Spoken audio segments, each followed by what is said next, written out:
Bom dia, boa tarde, boa noite. A depender da hora que você esteja assistindo a esta videoaula. Muito bem, eu me chamo Antônio Márcio, sou docente da disciplina de matemática do Instituto Federal do Sertão Pernambucano e estou integrando, enquanto participante, dois cursos, um pelo Instituto Federal do Rio Grande do Sul. O nome do curso é a Criação de Videoaulas. E o outro curso é pelo meu próprio instituto, ao qual integro o corpo docente, que é um curso sobre G Suite, onde estamos desenvolvendo aprendizagem sobre as ferramentas do Google, Classroom e todas as ferramentas que envolvem possibilidades educacionais com elementos virtuais da Google, certo? E nesta videoaula, que tem por título Resolução de Questões do Enem 2019, estarei aqui desenvolvendo a resolução de duas questões, tá? E duas questões apenas por considerar que esta videoaula deve ser um evento experimental e, como tal, não devo me estender tanto. Quero aqui concluir a própria em no máximo 6 minutos. Ok? Vamos lá, então.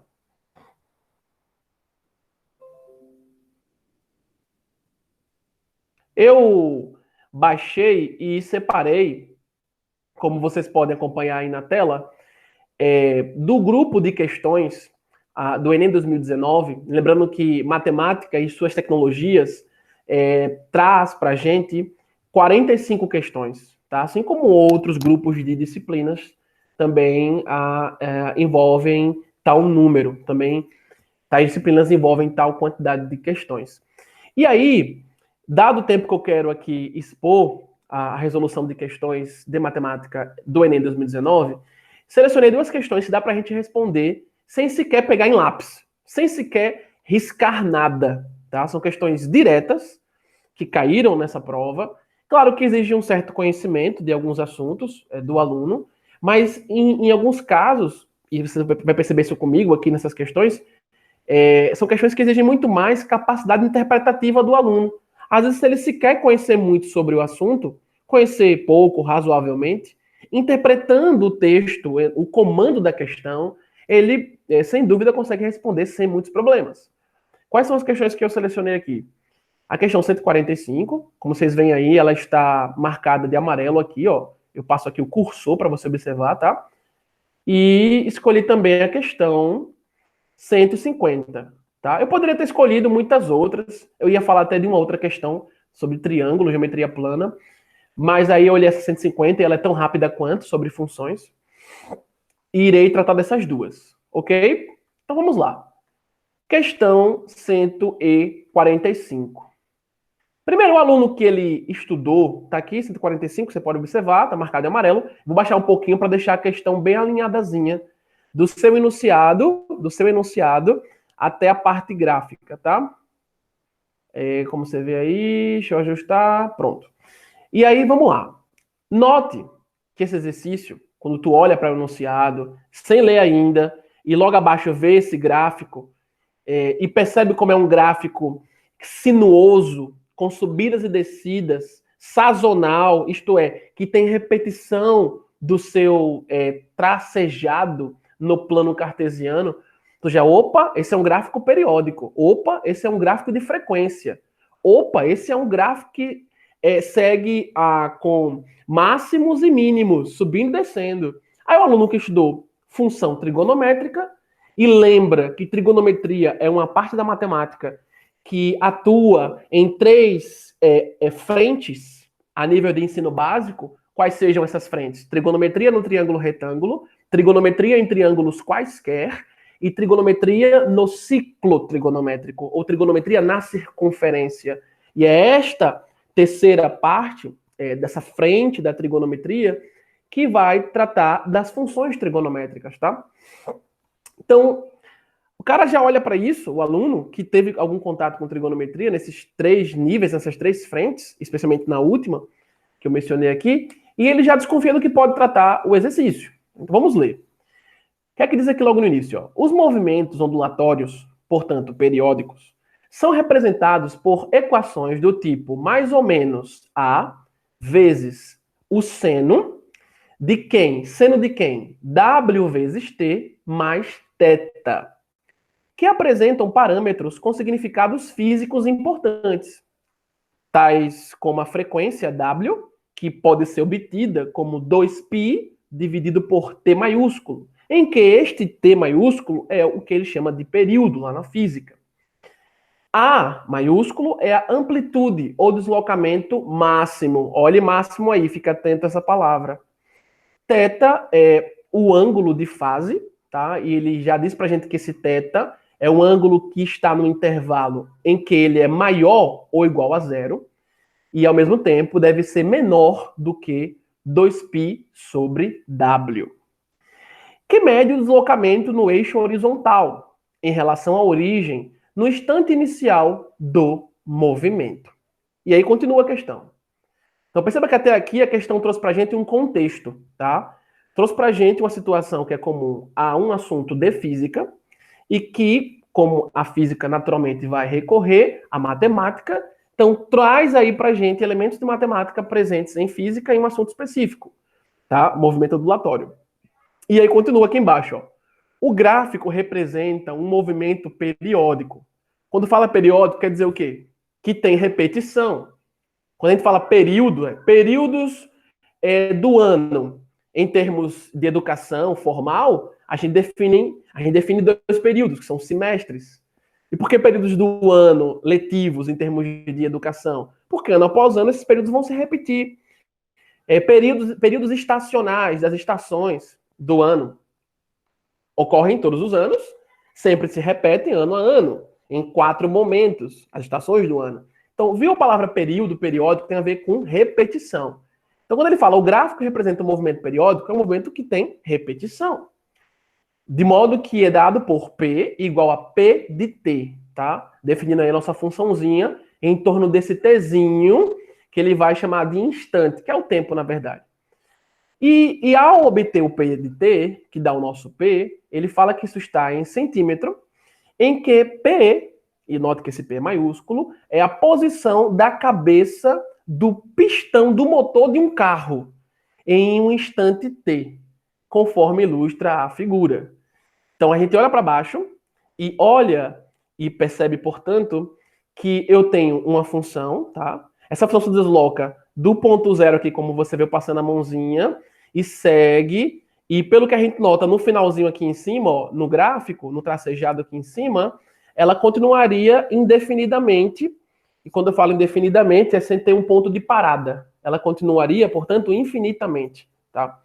Enquanto o movimento aí que envolve a cabeça do pistão do motor de um carro, assim estiver em execução. Percebe? Isso é muito tranquilo. E aí, o que a gente percebe mais olhando para esse gráfico? Que o eixo vertical dele aqui, ó, é onde está o nosso P. Esse P grande, que ele disse aqui em cima, que é a posição da cabeça desse pistão do motor de um certo carro. Como já foi dito também anteriormente, o eixo horizontal, T minúsculo, representa o tempo, tá? A medição desse movimento ao longo do tempo. Antes de dar a resposta, note comigo, mais uma vez, que quando ele fala que o movimento é periódico, isso fica mais claro você destacando no gráfico, quando observa que ao sair aqui do ponto zero, o gráfico sobe até atingir a posição 4, eixo vertical, observe isso, eixo vertical. Depois o gráfico desce, passa pelo ponto que em x está em π sobre 2. Lembre que isso aqui está em radiano, é ângulo em radiano. Se o ângulo estivesse em grau, tá?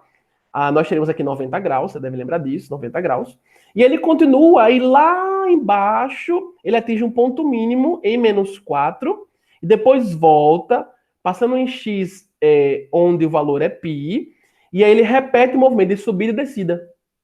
Então, eu tenho uma subida numa curvatura até o ponto 4, depois eu desço, passo pelo eixo x, observe a mãozinha aí, eu passando com a mãozinha, vou até o ponto menos 4 em y, tá? E aí eu volto cruzando o eixo x em π. E daí para frente, o movimento sempre é o mesmo. Subo até chegar em 4 em Y e desço até chegar em menos 4 em Y. E sempre que eu vou subindo e descendo, nesse gráfico, a cada momento que eu subo e desço, eu vou cruzando o eixo X com a diferença de distância entre o cruzamento anterior e o posterior, sempre na ordem de π sobre 2. Então eu cruzei aqui, eu estou em 0. Subi, cheguei no ponto 4, desci, cruzei o eixo X de novo em π sobre 2. Se eu somar π sobre 2 mais π sobre 2, eu vou achar o próximo ponto em que o gráfico cruza o eixo X. π sobre 2 mais π sobre 2, π. π mais π sobre 2, 3π sobre 2. 3π sobre 2 mais π sobre 2, 2π, e assim eu caminho. Tá? E aí eu já tenho uma leitura inicial desse gráfico. A questão fala algo sobre ele logo no segundo parágrafo aqui acima, mas antes ela fez um contexto, né? Por que esse contexto está aí? Será que eu vou precisar dele agora? Então, olhando mais para baixo, o que é que ele fala para a gente? Ó? A expressão algébrica que representa a posição P de T, ou seja, eu quero agora exprimir, olhando para o gráfico, eu quero agora exprimir o modelo algébrico da função P, que é a função que leva um valor de T, tempo, num valor de P, posição. Que aí ele vai falar que é da cabeça do pistão, como a gente já leu antes, em função do tempo T. Então tem uma função que é P, que aplicada ao tempo gera uma posição P, como ele falou aqui em cima. E aí quando eu olho para baixo, eu vejo um cenário que ele me dá, que é bem semelhante ao que ele falou antes. Então, se eu não soubesse, olhando para o gráfico, tomar alguns pontos e montar essa função, porque como eu tenho vários pontos dados aí no gráfico, por exemplo, esse ponto aqui, ó, por onde o gráfico corta o eixo X em π sobre 2, que ponto é esse que estaria aqui em cima de π sobre 2? X vale π sobre 2 e Y vale 0. É um ponto que eu conheço desse gráfico. Assim como posso pegar vários outros pontos desse gráfico. Mas aí, quando eu vi lá os modelos dos quais eu vou escolher um para marcar na questão, eu vejo que isso está muito semelhante ao que está aqui em cima, ó. Ao que aparece aqui em cima, nesse contexto que a questão criou para a gente. E aí é só olhar para isso e a gente consegue responder, meus caros e minhas caras. E aí vê, quem é esse azão que ele falou para a gente? É a amplitude ou deslocamento máximo. Opa, máximo. Olha para o gráfico. Tem máximo nesse gráfico? Tem ponto máximo? Tem a curva que sobe e desce, sobe e desce. Tem um ponto em que ela atinge um valor máximo e não ultrapassa esse? Sim. Qual é esse valor máximo? 4. Qual seria o ponto de mínimo nessa função? Menos 4. Tá? Mas ele fala que A é a amplitude ou deslocamento máximo. Tá? Então eu já sei que esse A valeria quem pra gente? 4. Muito bem. E aí eu prossigo. Ele vai dizer que esse W, que é a frequência, tá? Que aparece aqui dentro do ângulo do qual nós aplicamos o seno, ele diz que esse W é obtido você pegando 2π e dividindo por t, em que t maiúsculo é o período. Aí eu olho para o gráfico. Lembrando de trigonometria, no aspecto de função trigonométrica, como é que eu acho o período de uma função trigonométrica? Quando eu olho para o gráfico, simplesmente. Como é que eu acho? É muito fácil. Você vai lembrar que o período é o que tem repetição. É sempre aquilo que eu vi uma vez e que depois ficou se repetindo. E olhando para o gráfico, o que é que eu vejo uma vez e que depois ficou se repetindo? Ó, eu tenho essa subida que sai de 0, vai até 4, aí eu desço, passo por π sobre 2, como você viu, desço mais, chego em menos 4, volto e cruzo em x em π. Então eu tenho uma curvatura parabólica subindo, descendo. Falo parabólica porque tem um contorno similar ao de uma parábola. Aí volto, agora com concavidade para cima, similar a outra parábola. E quando eu passo por π, de π para frente, eu começo a ter a repetição. Ó. Subiu, desceu até lá em menos 4, voltou. Subiu, desceu até lá em menos 4, voltou. Ou seja, de π em π, eu tenho uma repetição completa da função. Desde o seu atingimento no ponto máximo até o atingimento no ponto mínimo e o retorno para a repetição desse movimento. Subiu, desceu. Aí desceu, subiu, parou. Então, a cada subida e descida, que eu completo, para frente eu repito isso. Então, de 0 até π, eu tenho um movimento da função que se repete de π até 2π. Depois de 2π até 3π. De 3π até 4π. Por que não seria uma repetição? Por que não poderia falar que o período seria π sobre 2, por exemplo? Veja, se eu falo que o período é π sobre 2, de 0 a π sobre 2 eu tenho uma subida e uma descida. Mas de π sobre 2 a π, que é quando eu somo mais π sobre 2, eu tenho só descida e subida. Não é uma repetição.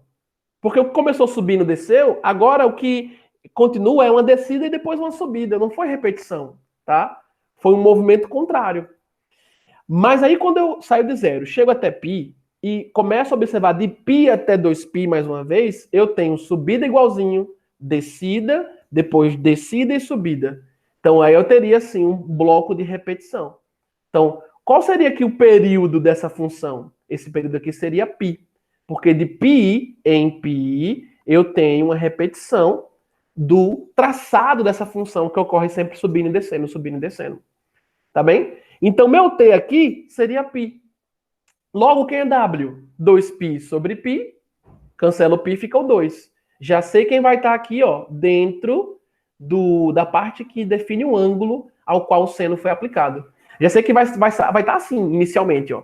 O modelo da função p de t vai estar assim nessa questão. A é 4, que multiplica seno, de 2, que multiplica t. Agora só é buscar aqui, descobrir quem seria esse θ.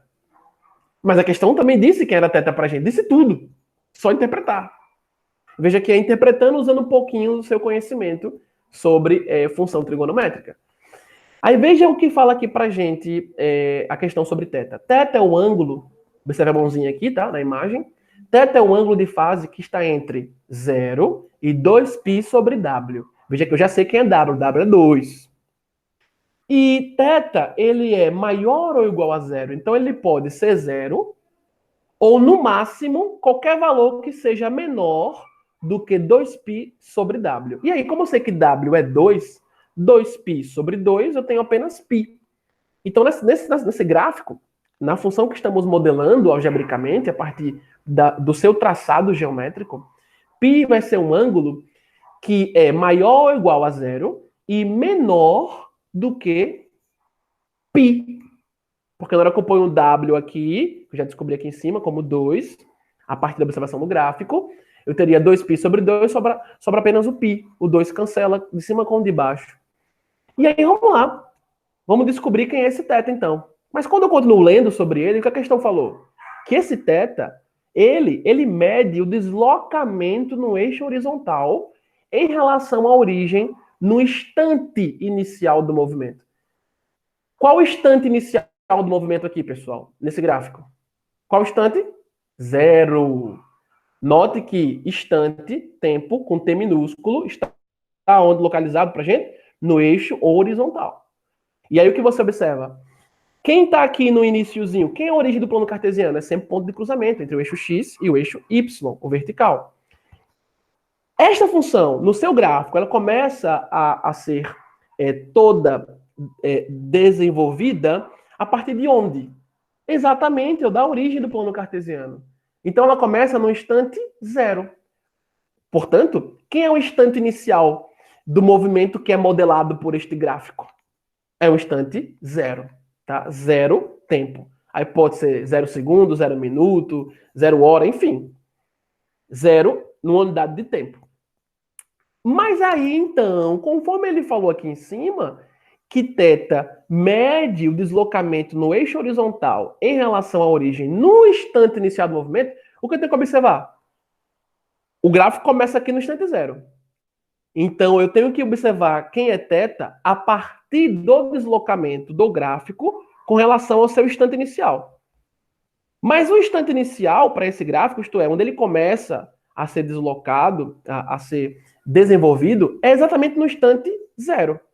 Se porventura que esse ponto que eu estou passando a mãozinha, onde o gráfico como iniciou para a gente, tivesse mais para a direita, ou seja, se deslocando no eixo horizontal mais para a direita, a distância do ponto que ele partiria até o instante inicial, que é sempre aqui o zero, ponto de cruzamento entre os eixos. Aí eu ia ver essa distância, ia descobri-la com base no gráfico e falaria quem era θ. Por exemplo, se o gráfico aqui, em vez de iniciar no ponto zero, em x, ele iniciasse no ponto π/2, no eixo x, que é o nosso tempo. Quem seria nosso θ? Nosso θ seria π/2. Porque olha de novo, para você entender, olha de novo, ó. Θ, ele mede o deslocamento no eixo horizontal em relação à origem no instante inicial do movimento. Quem é a origem no gráfico? É sempre o ponto zero. Então, se o gráfico da nossa função começasse aqui em π/2, θ seria π/2. Se o gráfico começasse aqui ó, em 2π, θ seria 2π, porque foi o deslocamento em cima do eixo horizontal desde a origem, que é nosso ponto zero, como ele falou ali. Mas se nosso gráfico inicia exatamente no ponto zero, houve deslocamento da origem do gráfico, tá? Da origem do plano cartesiano, com relação à própria origem do gráfico, houve distância entre a origem do plano cartesiano, tá? E com a origem do gráfico, não. A origem do gráfico partiu da origem do plano cartesiano. Então não houve deslocamento em cima do eixo horizontal. Logo, quem seria nosso θ nessa questão? Nosso θ seria zero. E aí eu consegui modelar minha função tranquilamente agora. Concluir. Porque A vai ser nosso 4, aqui em cima. E aí vem o seno de... Quem foi o W? 2. 2 vezes T mais 0, nosso θ. E aí eu ficaria com 4 vezes o seno de 2T. Aí vamos lá olhar. Qual seria este item? E logo de cara você vê aqui o item A com este modelo algébrico associado ao modelo geométrico acima e o contexto que ele já nos deu para a gente chegar aqui sem precisar fazer cálculo nenhum. Só você olhando para o que ele te deu de contexto e usando um pouquinho de raciocínio trigonométrico a nível de função trigonométrica, a gente chega aqui nesse modelo algébrico sem nenhum problema. Tá? Então, resposta item A. E aí, lembra essa questão? Foi a questão 145. E aí eu deixei o gabarito aqui do lado, você observa na tela, né? Para a gente olhar lá qual foi o gabarito oficial que o INEP divulgou no Enem 2019, questão 145. Tá? A prova foi a prova amarela, o caderno amarelo. Eu já marquei aqui, ó. Questão 145, item A. Então, perfeito. Questão resolucionada e sem nenhuma dificuldade. Muito bem contextualizada e uma questão direta. Claro que aqui eu mastiguei bastante para te explicar bem pormenorizadamente. Mas aqui dava para você fazer isso aqui se faz meio minuto. 30 segundos estourando. Tá? E já marca lá o item A. Então eu vou parar por aqui, não vou para a próxima questão logo, porque eu creio que já falei demais e extrapolei o tempo que eu queria cumprir. Tá? Nos vemos em breve. Um abraço.